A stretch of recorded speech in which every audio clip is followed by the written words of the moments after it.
Welcome. I'm Matthew Phelps, co-author of the Turning to God's Word Bible study, In the Beginning, the Book of Genesis. Today we'll be talking about the final lesson 28 of our study, which covers the Book of Genesis, chapters 48 through 50. Here we're tying up loose ends. We also see some further evidence that the Book of Genesis is compiled from a few different sources, because as we left off last time, Jacob died. And now Jacob is not dead and is tying up loose ends before he dies. That part, not one to get hung up on. Just different accounts of events. This one has stuff in it that the other one didn't.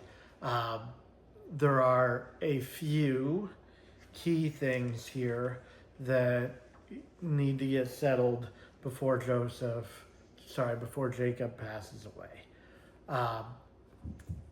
The first, and probably, maybe not, one of the two longest term, most significant things that happens is that Ephraim and Manasseh are given equal share to Reuben, Simeon, Levi, etc. Which is why when you see listing of tribes, often you will see Ephraim and Manasseh listed as tribes. That explains generally, or sometimes they're called half tribes, as though they each get half of Joseph's inheritance, but get elevated to the level of we've talked about it in the study before. It really varies, but if you're looking for the justification for why they would be mentioned as tribes, this is it, and that's why that matters. Then we get kind of Jacob's pre-death accounting of all of his sons. He's kind of blessing them, and in some cases kind of not, and he doesn't have great things to say about all of them. There are a couple of them that he is not so thrilled with. Why that specifically matters is Reuben, Simeon, and Levi specifically have gotten on Jacob's bad side, and he does not have nice things to say. And then he gets to Judah, and he does. And so we lay a foundation of Judah being the significant and the important son, which in birth order, basically this can be read as the top three having, although they still count as tribes, to some extent disinherited themselves. And the real oomph goes with Judah. And while Joseph's blessing is also very positive, it's with Judah that the real oomph goes. And this kind of establishes that. Beyond that, there's a little bit of housekeeping, like the brothers lying after Jacob's dead and saying, "Dad told us to tell you not to hurt us," when we don't see that Dad said that. And you can see why they'd be worried, but whatever, guys, get over it. You're not the one who was wronged. Maybe you just let it go and don't bring it up. But I guess I can see why they might think that he might be waiting for Jacob to die to do something, but that was not, he did not have that in mind. He's much more of a person of action than that. He wouldn't have waited.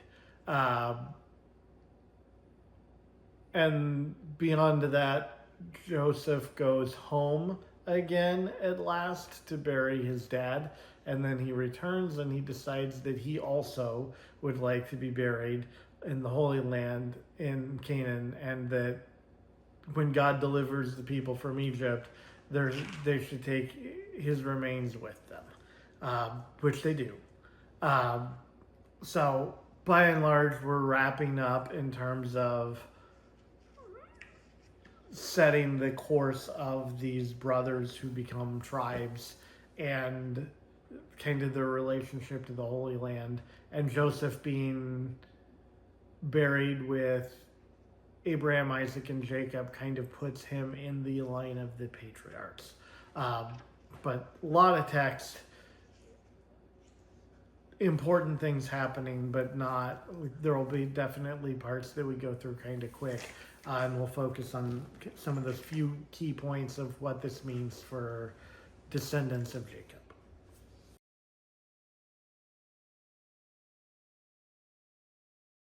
So when Jacob is approaching the end of his life and is sick, Joseph brings his two sons in birth order, Manasseh and then Ephraim, to Jacob for a blessing. And Jacob here does two interesting things. The first one is he says, I'm claiming these as my sons. They're just the same as Reuben and Simeon. Their descendants will be your descendants, but these are as my sons, which again is where they get listed in the tribe order. But of course, when we talk about the tribes, we talk about Ephraim and Manasseh in that order. Why does that happen? We see that too. So when Joseph brings them around for a blessing, he orients them correctly so that the right hand should go to Manasseh and the left hand should go to Ephraim. And Jacob switches it up. Himself being the younger son, and that having been a bit of a theme for a while, it should not be entirely surprising that he would pull that. But he pulls that. Of course he does, right? But this is also Jacob being a bit prophetic in terms of it is definitely true that of these two tribes, Ephraim is much more significant. And so there we have it. The sons are to be blessed.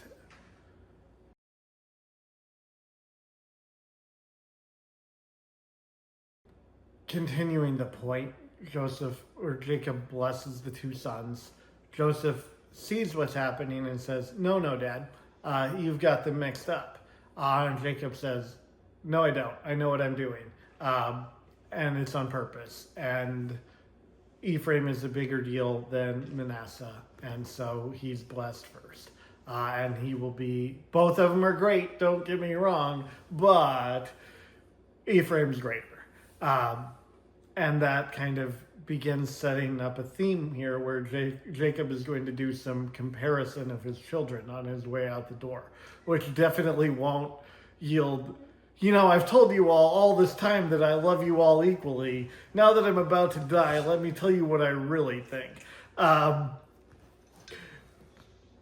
Maybe not really his point, but kind of his point, I think. So, but to start with, easy ones out of the way first, Ephraim and then Manasseh, and because of how he crosses his hands over, we say Ephraim and Manasseh instead of Manasseh and Ephraim, so much that it sounds weird to hear them mentioned in birth order if you've read much of the Bible.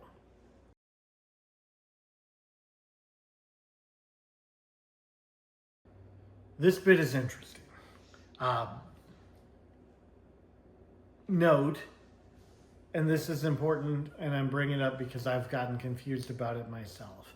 This is not a blessing, right? He's gather yourselves together that I may tell you what shall befall you in days to come. This is not this is a prophecy, not a blessing, right? Important difference, right? It's not, I am empowering by God this to be the thing that's happening. It's not even, this is Jacob's will. It's, this is what Jacob sees as what is going to happen, and he's letting his brothers know that.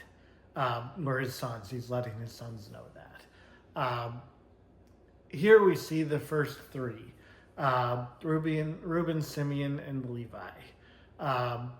And we see some of those bad things that they've done come back up.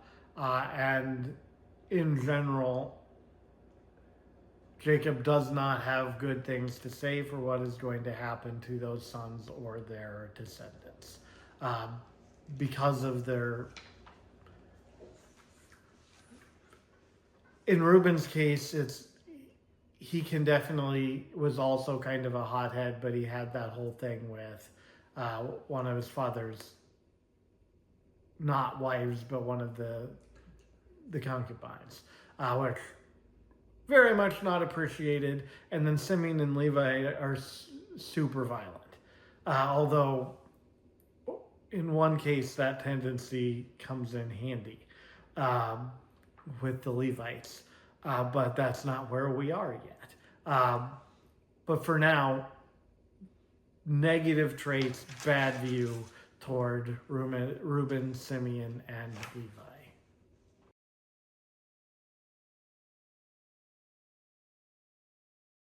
Then we get to Judah. Judah wasn't always great either, but he redeemed himself some there at the end in some of the Joseph and Benjamin stuff, and seems to have come out of some of his other possible transgressions okay. Jacob is a fan of Judah's, or fate is, or whatever, depending on how this is going, right?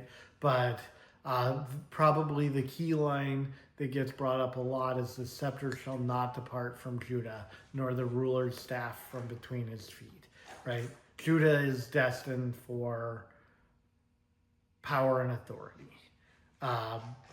And the whole Judah is a lion's whelp, right? The lion of the tribe of Judah. There's a lot of stuff in this description that gets brought back up later, but the lion comparison and the authority are the big ones. Judah has good things to come. It's helpful to know that this book is all being compiled in the time of the kingdom of Judah. So it is easy to color some of this prophecy when it's being written down based on what happened, but we don't need to reflect too much on that. Just note there could be, in the way this is being written down, a pro-Judah bias based on what's happened that could definitely be influencing how this tradition is being conveyed, but probably would not be influencing it to the point of changing what the tradition was. And the prophecy is still there and it's still relevant. And it remains also prophetic and relevant long past the time that this was compiled, because of course this isn't talking about David. This is talking about Jesus. And in that regard, it is still absolutely prophetic, even if it was,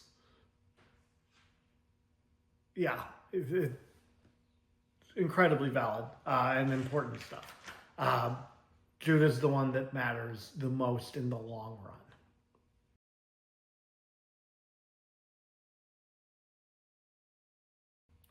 Not a lot to say here. Key point, there are a lot of sons. We're going through all of the other ones until we get to Judah and Joseph and Benjamin here.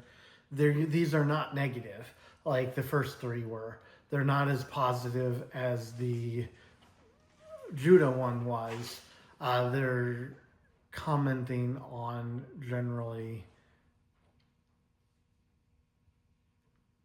a few things that happen with some of these tribes, but they're generally neutral.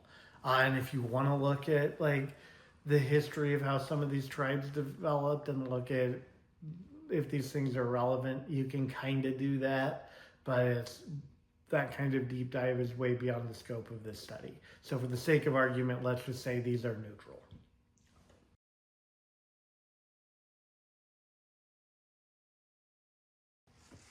So here we have the sons of Rachel, Joseph and Benjamin.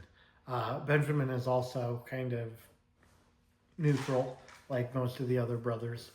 Joseph gets the most screen time here in terms of what is said.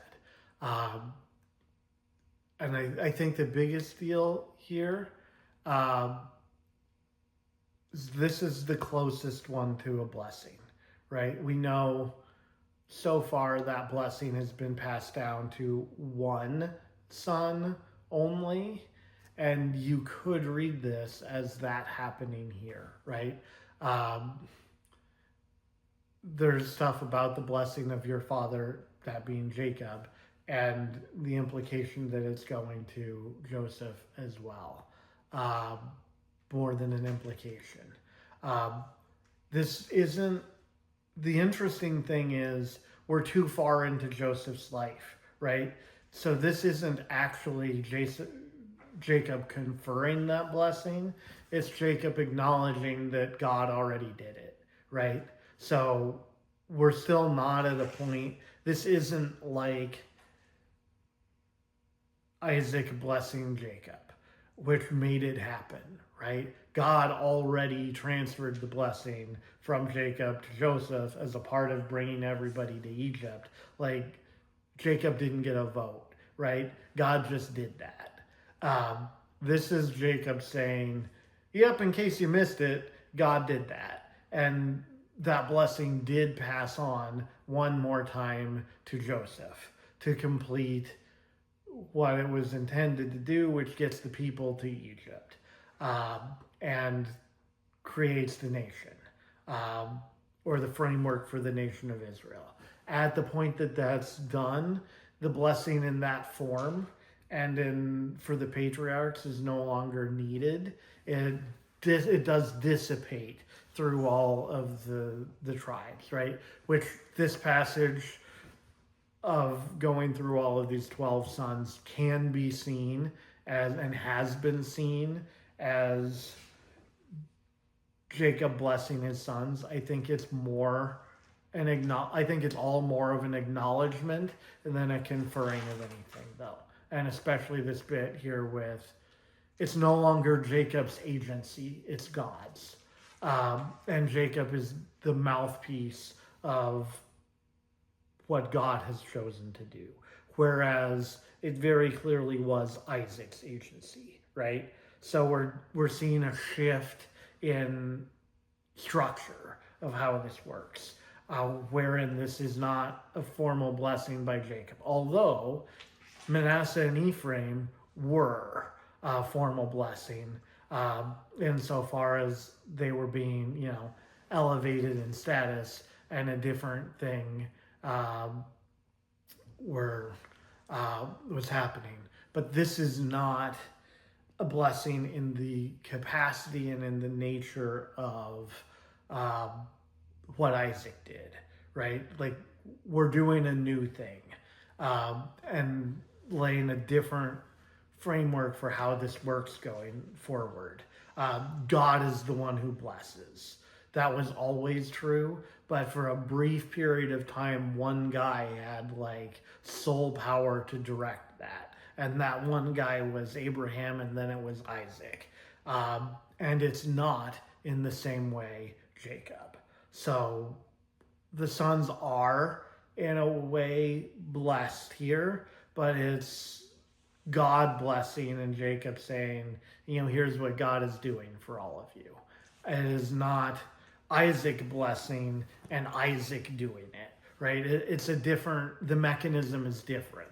But it is a thing that's happening. It matters. You can call it a blessing, but it's more of a prophecy than a blessing.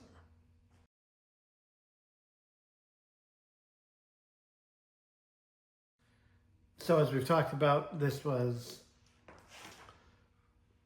a, let's say, prophetic blessing from Jacob to his sons by way of his departure, right?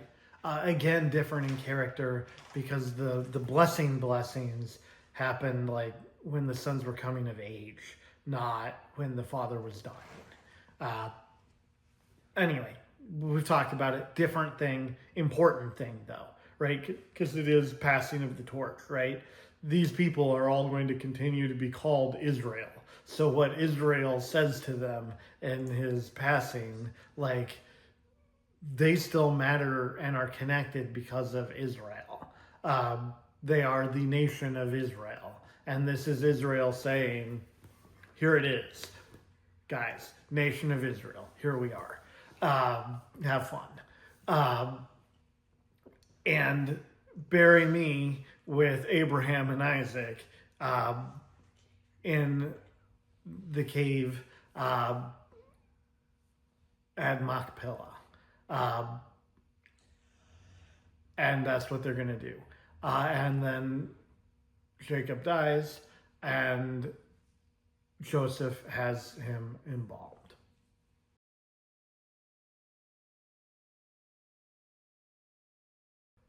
Interestingly, after we've just gotten through talking about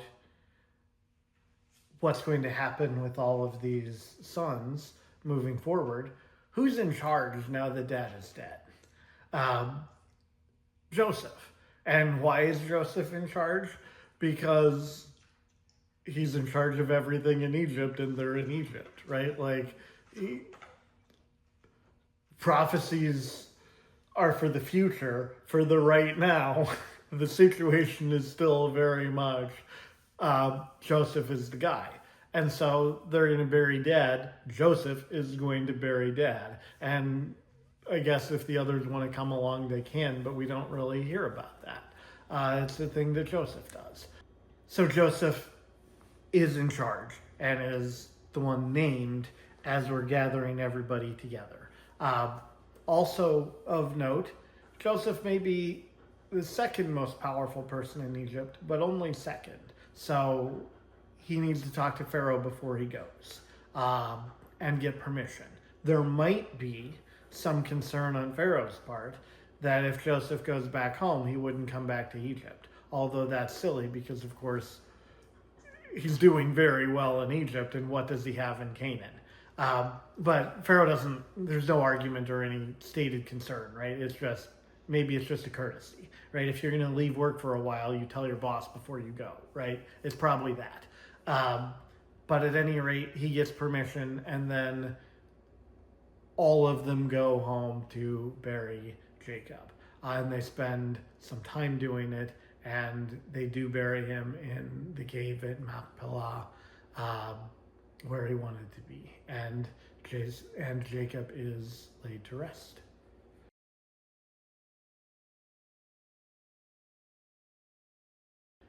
Here we get what I think is one last bit of comedy on the way out. The brothers, seeing that dad is gone, are now worried that Joseph might have been holding a grudge all this time. And so then they don't go in person, they send a message to Joseph saying, Dad told us to tell you not to kill us. He didn't, in case he forgot to mention that to you before he died, he told us to tell you that, basically.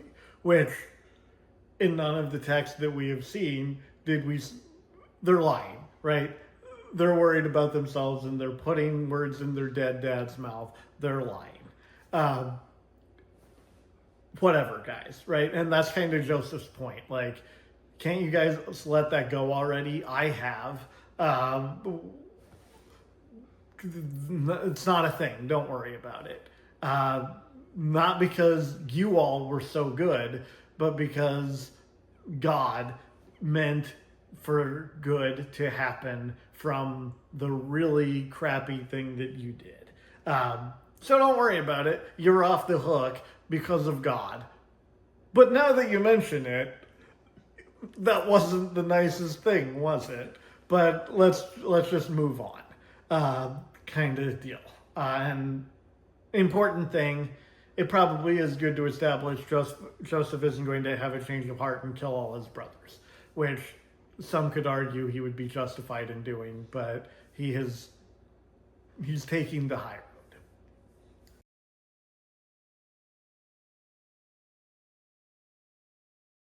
Then when we're getting to the end of Joseph's life, he does a thing similar to what Jacob did, but different as well. He wants to be buried also back in Canaan. But he doesn't want them to just go and do it. It's more prophecy, right? It's everybody, you're all leaving Egypt. when you do, I want you to carry my bones back from Egypt to back home. So Joseph's request, different in character in that he's not to go now. It's when all the people go. He brought all the people to Egypt. He goes with them when they leave Egypt. And it's not in the same cave of the patriarchs, but it is a burial place in Egypt. And there is a site to this day that is attributed as being the burial place, the grave of Joseph in Canaan, in Shechem. So that is a thing, and that is a thing that happens, right? They do bring his bones back when they leave Egypt. And that brings us to the end of the stories of Jacob and of Joseph as well. The people are established in Egypt. We know they're going to go back to the Holy Land. We don't know, without reading ahead, that won't, or just knowing that that's not exactly, things don't stay as pleasant in Egypt, and that's why they leave. But that's, if you're curious what comes next, Exodus is right after in terms of the narrative. We have a study on the book of Exodus. You could go right into that and see where this goes from here. But this is, Genesis being the first book in the Bible, this is laying the foundation, right? We've gone from having water and void and wind sweeping over the void to having all of creation and to having specific people who are God's people and the framework for building or founding the nation of Israel. That is a lot of progress for one book of the Bible. We've gone through a whole lot of material to get there, and this is all foundational to things that happen elsewhere in the Bible. If you've made it this far through the study, congratulations. You hopefully have a decent foundation on these things that can inform and help your reading of the rest of the Bible. If you are looking for a next step, Exodus would be great. Interestingly, Revelation could also be a fun building point from this, because it references a lot of these things in new ways as well. But for now, that is the end of the beginning. This has been an overview of the final lesson of the Turning to God's Word Bible study, In the Beginning, the book of Genesis. For more information, consult our written study and visit us online at turningtogodsword.com.